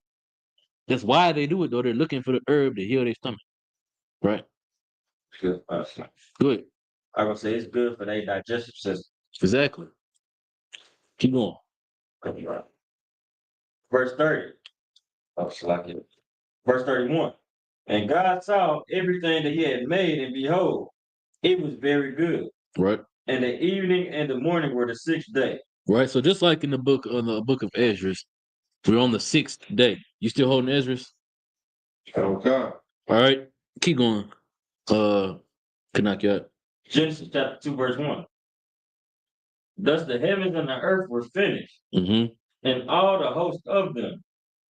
And on the seventh day, God ended his work. Right. Now hold right there. Now in Esdras, it don't go this far into detail. It jumps when verse 54, read verse 53 and 54 again. Okay. Second chapter 6, 53. verse 53. Mm-hmm. Upon the sixth day, thou gavest commandment unto the earth, that before thee it should bring forth beasts, cattle, and creeping things. Uh-huh. Verse 54. And after these, Adam also, whom thou madest, Lord of all thy creatures, of him come ye all. Right. So Salaki, you done? Live. Go ahead, finish it. And the people also whom thou hast chosen. Right. So right here we see Esdras describing he's describing the sixth day, but he skipped a whole lot of information and he just gave you the highlights. The main point, the Most High created everything, all the creatures out of the water, and then he created all of man. And then out of man come the chosen people, right? In Genesis, Adam ain't created until the second day. I'm like into chapter 2, right? And that's on the seventh day. But Esdras doesn't chronicle the seventh day. He just tells you flat out from the creation of all mankind, this is what the reality is. This is the truth. That God has a chosen people. That's the so-called Black Native Indians. Back then, they were the seed line of Adam, the man Adam, right? Let's read in Genesis. Genesis chapter 2, verse 1. You can drop Esdras. We're done with Esdras now. Okay. Thus the heavens and the earth were finished, and all the host of them. And on the seventh day, God ended his work which he had made. So this proves exactly what Ezra was talking about. This proves what we were talking about. You had the creation of all of man in the sixth day, right? But on the seventh day, you have the creation of Adam. I'm about to get to it. Not the creation, but the raising up. That's a whole breakdown in itself. I shouldn't listen to you. Keep going. And he rested on the seventh day from all his work which he had made. Hmm. And God blessed the seventh day and sanctified it, Right. because that in it he had rested from all his work which God created and made. Well, now we're getting the fundamental principle of the Sabbath. 6 days shall thy work be done, but on the seventh is the Sabbath of rest. Now we're getting the fundamental principle on why the Sabbath is the Sabbath. It's because when the Lord rested. Keep going. These are the generations of the heavens and of the earth when they were created, and Mhm. the day that the Lord God made the earth and the heavens. Right. So all of everything is done. We jump way down. Let's go to verse 7. Let's go to verse 6. Slaki. Verse 6. But there went up a mist from the earth and watered the whole face of the ground. There was never rain, yet the water came up from the earth. Now what that water is, right? Good. Yeah, it's the dew. The dew was sufficient enough to water the plants and make them grow. There was never rain. There's no record of rain. The reason why it's important, and y'all have to understand that, the reason why it's important for y'all to understand that, because the fake Israelites will come and give you the book of Enoch. In the book of Enoch, it mentions rain long before the flood. When there's no mention of that in the Masoretic text, not Septuagint, the Dead Sea Scrolls, nothing, no record in Israel's history is there a mention of a flood. But the I'm sorry, not a flood. Is there a mention of rain prior to the flood? But the Ethiopians have it. They have a mention of rain before the flood and snow. That's also in the book of Enoch, supposedly. That's why we know it's not of the Lord. That's why we know it's man-made, because it doesn't line up with the original text. Right? It's very important that y'all understand that. Don't read you can read it for the sake of just like seeing what it says so you can destroy it. I'm telling you flat out, we're cutting the book of Enoch as we study the truth, as we read. We're cutting the book of Enoch because it doesn't make sense. It doesn't line up with the things it's supposed to be amplifying at all. Right? Keep going. Verse 7. And the Lord God formed man of the dust of the ground Hmm. and breathed into his nostrils the breath of life. He formed man of the dust of the ground, right? So is that saying that he literally picked up dust, not dirt, dust out the ground, molded it in his hand, created a man, and then breathed into that man's nose the breath of life, gave it life?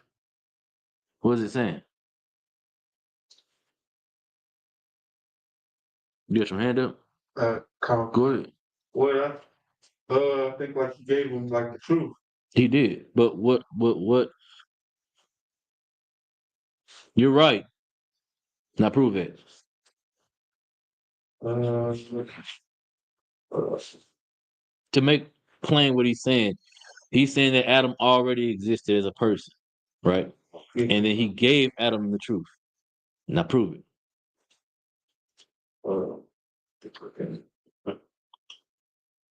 The scriptures say, prove all things. If you have this, I'm being impressed.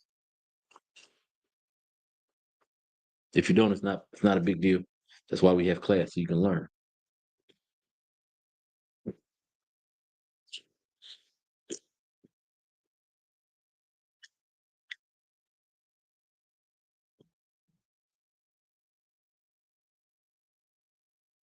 You got it? Where you at? What book you in? Corinthians. Nope. Okay. Let me get 2 Samuel chapter. Is it 2 and verse 7? I believe. 2 Samuel chapter 2. No, it's not that. Where is it? Which one, bro? 407. First Samuel? Oh, is it First Samuel? Chapter 2. 12? Uh, No. No, it's gotta be 2 Samuel. It is 2 Samuel. Let me see.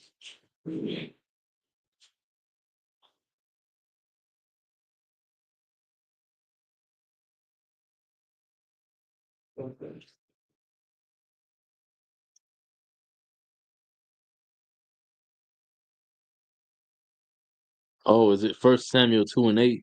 Okay. Salaki, I'm wrong. See, I told you I don't know all the precepts, man. Let me read. Let me get First Samuel 2:8. If you got it already, you can go ahead and read this about. Okay. First Samuel, chapter 2, and verse 8. Let's talk about David. All right, keep going. Okay. He raises up the poor out of the dust. Right, out of the dust. Read Genesis. Oh God. And Lord God formed man of the dust of the ground. He formed him from the dust. Now, to be formed doesn't mean he was created from nothing. He was formed. He was without form. You know what I'm saying? Just a nigga in the streets, basically. I'm gonna make this understandable, plain for y'all. He was a nigga in the streets, wasn't doing nothing. Then the Lord gave him form. He gave him uniform. He gave him structure, order. He gave him the truth. And read it again. It's about. Okay. First Samuel, chapter 2, and verse 8. He raises up the poor out of the dust Mm-hmm. and lifteth up the beggar from the dunghill Right. to set them among princes Mm-hmm. and to make them inherit the throne of glory. The only way you can inherit the throne of glory is if you have the Lord's Spirit with you, the law, statutes, commandments. The Spirit of the Lord has to be on you. That's what he did to David. He brought David up from nothing and made him into something. He was a nigga in the streets, not literally, but figuratively speaking. He's just a nigga in the streets, wasn't doing nothing. And then the Lord pulled him into the right direction and said, no, you're going to come and do this. He gave him form. He gave him uniform. Read that in Genesis. Oh God. And the Lord God formed man of the dust of the ground, Mm-hmm. and breathed into his nostrils the breath of life. And man became a living soul. Right. And now we know about the breath of life, right? We're gonna finish it with this because 8:46. I'm over the time. But the breath of life, right? Let's go to Ezekiel 33. Ezekiel chapter 33. And let's get the breath of life.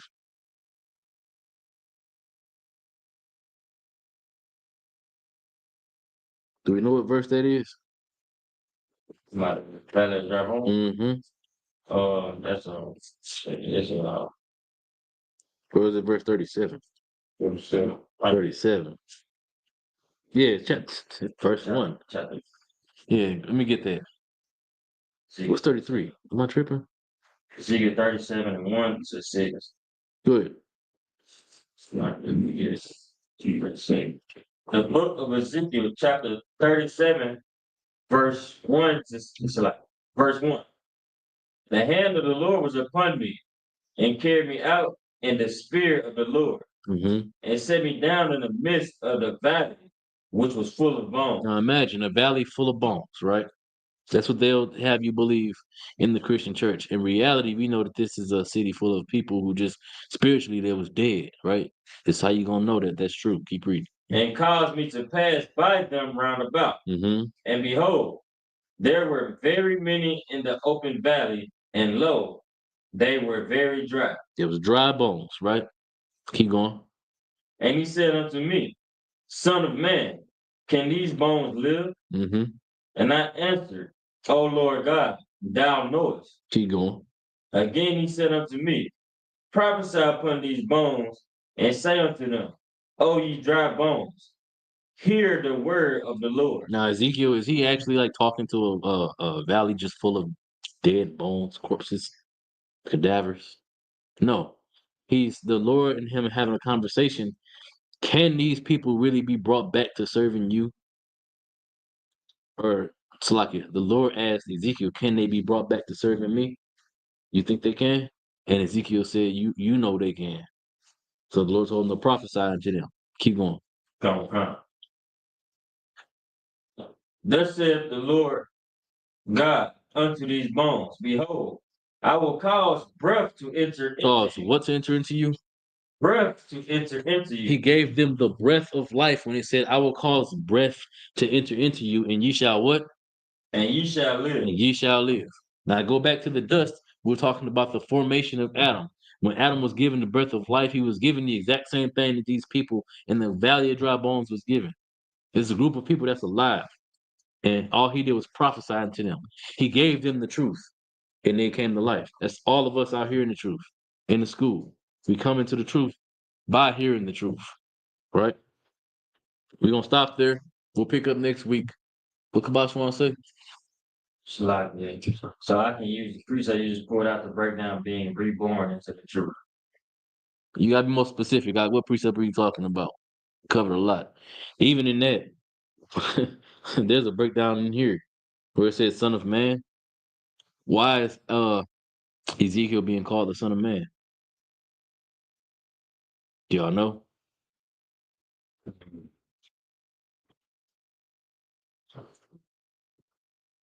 The reason why Ezekiel is being called the Son of Man because he is the Son of Man, right? The Son of Man being from the lineage from Adam all the way down to Levi. And then the sons of Levi, not the sons of Aaron, but the sons of Levi as a whole. All of them are called the Son of Man because they're the priests, they're the prophets.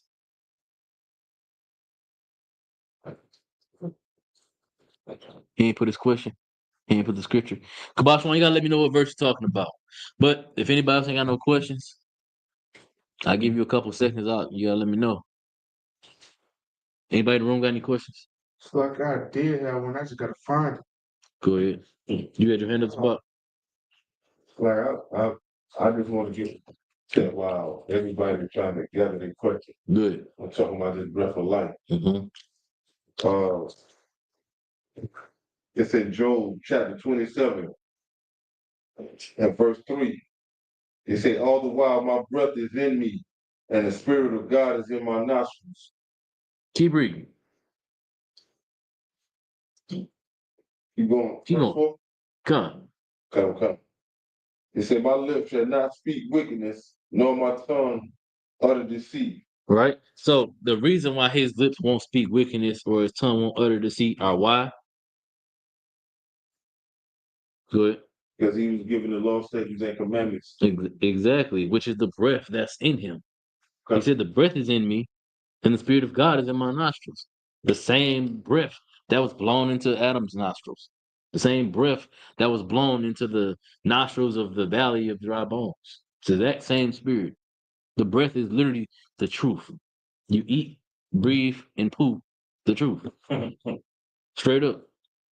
It's in you. It's a part of your life. It's a difference between saying I serve the most high and actually doing it. The same thing I talked about last week. The difference between having faith and then having faith with works. It's the same thing. It's all the same. The Bible's a big circle. What are you talking about? I want to say the precepts breaking down how Adam received his truth in Genesis and the precept in 1 Samuel 2:8. And he said, can you use that to what? To break down what? Break down being reborn into the truth. You gotta be careful how you word that because that no, I wouldn't do that. Nah, that's too much meat for you. Hold on, I'm gonna give you a preset describing that. Hold on.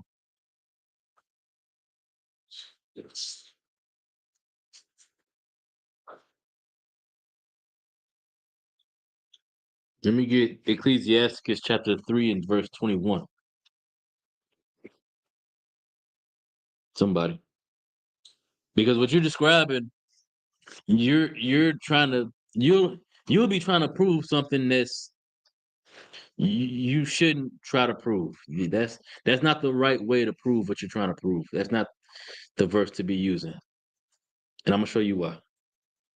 You said say it again. Ecclesiasticus chapter 3 and verse 21. Oh, I got it. Good. Ecclesiastes chapter 3 and 21. Seek not out the things that are too hard, for thee. Mm-hmm. Neither search the things that are above thy strength. It's a little bit above your strength right now. You need to focus on the milk. Master the milk first, and then you can hit them with the meat later. But what you're asking specifically about that's two different topics. There's a way that you can use that to break that down, but I don't feel like you're ready to try to explain that type of thing in that type of way. You can use them precepts to explain that, but you have to really understand exactly what you're saying. Because the average person, you got to remember, you're not talking, when you teaching, you're not teaching people that's in the truth. You're teaching the average 10-year-old that don't know nothing about nothing. So when you go to him and you say, I want to use this verse of showing that the Most High chose men and raised them up out the dust, out of poor estates to be the rulers in his kingdom, to show people being born in the truth, they're immediately going to think that that means people who come out the womb are in the truth, and that's because the Lord chose them from the womb to be this way. That's not what that means at all. You'll confuse your people. What do you say? What do you say? You said I want to be able to answer the question of do you all believe you're new people? New people? Yeah, we are new creatures. God, that's what the scripture say. That's what Christ said. Give me that. Somebody give me that. That's it.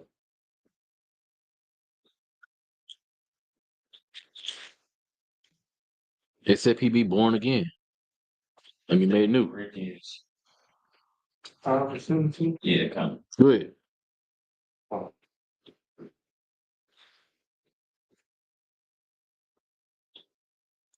All right, 2 Corinthians 5:17. Mm-hmm.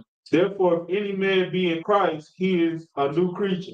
Yeah. Old things are passed away. Behold, all things become new. You see? So we are new creatures, flat out black and white. You give them that precept. Read it again. What verse? 2 Corinthians 5:17. Give them that verse. Therefore, if any man be in Christ, he is a new creature. Old things are passed away. Behold, all things are become new. Right. Once you come into the truth, and to be in the truth means that you follow the law, statute, commandments, and teach men so, and teach your children so, and you follow Christ, then you are a new creature. You'll be made a new creature. But the reason you made a new creature, you're still physically the same person, but you're made new spiritually. You don't fall prey to the same weak desires that your flesh has. You start learning how to fight them things. People be in the truth, man. I'm sure keep it being with y'all. People come into the truth and they still be addicted to drugs, but they're fighting those things. And that's important. The church has taught us to come as you are nonsense. They don't understand what they're saying when they say that because they don't want you to come as you are. They don't accept you as the drug dealer, the drug addict that's getting clean, the alcoholic that's getting sober. They don't accept you as that. In the truth, we do. But we don't tell you to come as you are. We just tell you to come to class.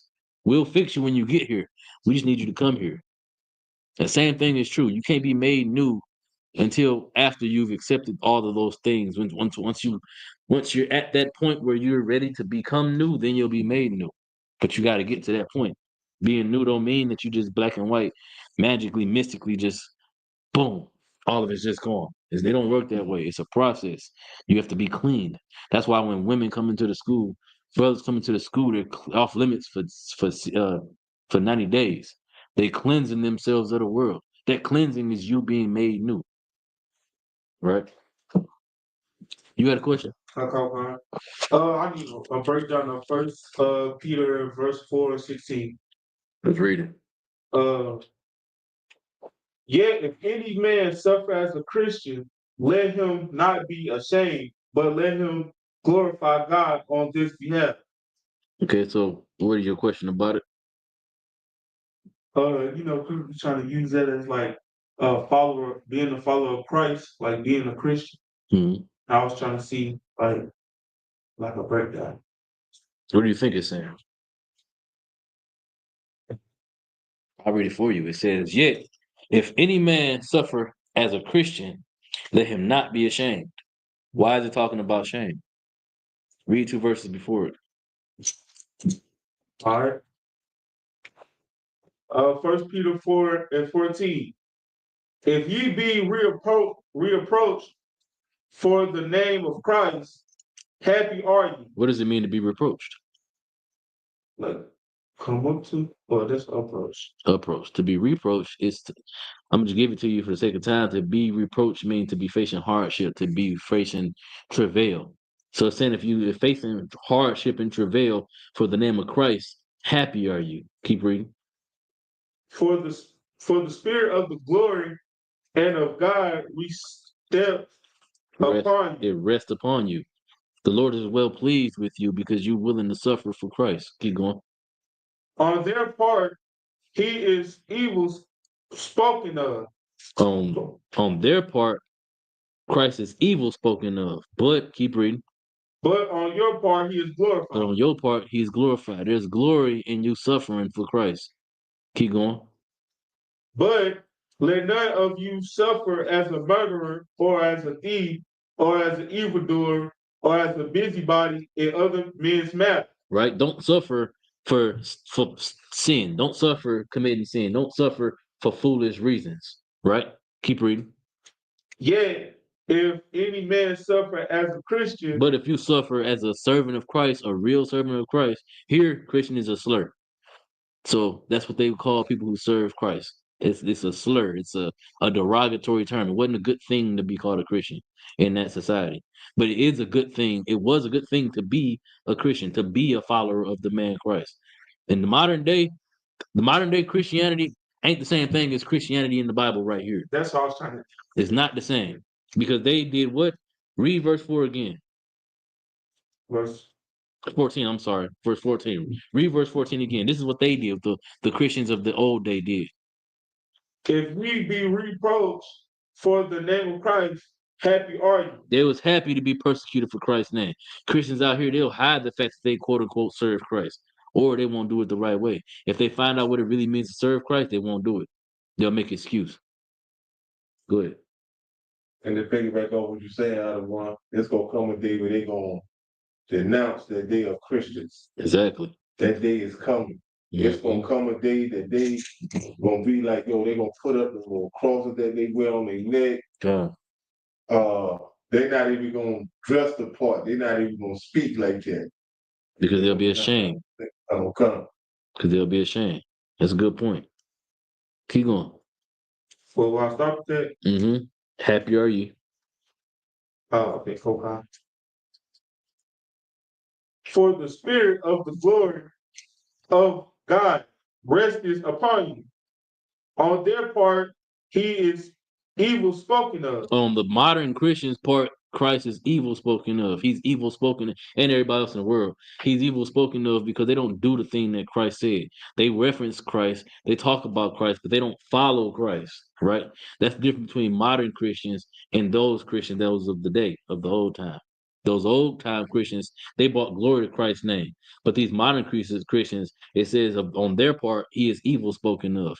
But on your part, he is glorified. He's glorified in the part of the Christians of old because they did what Christ set them out to do. Y'all know y'all heard the term the Great Commission, right?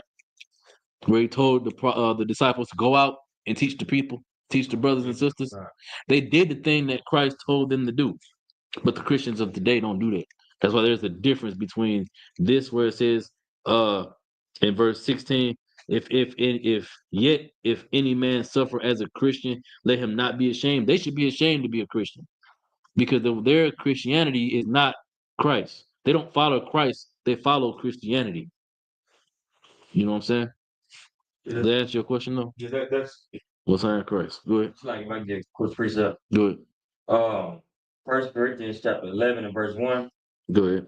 Be ye followers of me, even as I also am of Christ. Mm-hmm. Now it's like verse 2. Now I praise you, brethren, that you remember me in all things, and keep the ordinances as I delivered them to you. And now Christ told us all the way back in Matthew to be that he did not come to do away with the laws or the prophets. He gave us the ordinances. And now Paul is referencing how he's a follower of Christ the way we're supposed to be a follower of Christ. And we're supposed to follow him the exact same way. So Paul giving the ordinances, if you read through all of Corinthians and all of Paul's letters, he's giving the ordinances to our people who needed it. They was in the similar situation that we in right now here in America. They was living in the Roman Empire as civilians, like we were out in the world before we came into the truth. And then Paul gave them the truth. He gave them the ordinances and told them that we're supposed to follow after the ordinances the way Christ did. Good. I just want to pull the definition of ordinances. Good. In the Bible, ordinances generally refer to the laws, statutes, or establish rites and ceremonies, especially those given by God. You see, No Christian keep that. none of them. None. But if you got any more questions before we wrap it up, no. All right. With that, I pass the class off to Trooper Nakasha.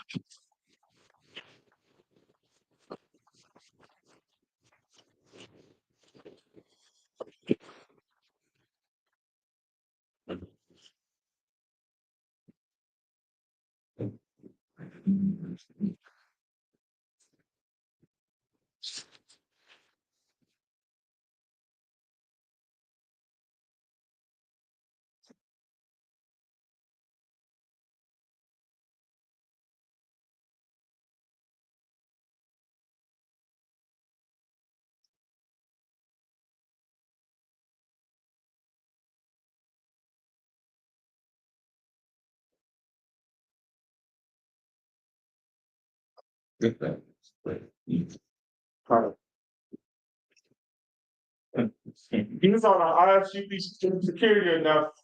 We are the ISGPK started out of World West 125th Street, Harlem, New York. Rules for a new brother or sister. When a new brother or sister comes into school, they are off limits for 6 months. They are to be saluted only. They are here to share themselves with the world. If any transportation is needed, the teacher will arrange it. After 6 months, if a brother or sister has interest in a particular person, he or she must get permission from the head to speak to a brother and sister. There's another 6 months in which the brother and sister will court each other. After this 6 month period, the brother and sister will get permission from the head to marry. Top, which is the ark, south of Numbers 18-21, or Malachi 3, verse 8-10, means 10 in Hebrew, Amash. 10% of every penny of any increase the Lord gives you. Give to the church department or teacher, priest fund. Free offering for priests, not mandatory, however much so you like. Upcoming holy convocation. The memorial of the blowing of the trumpets. Mm-hmm. Sunday, the 21st of September. Dr. Leviticus 23 through 24 and 25. Mm-hmm.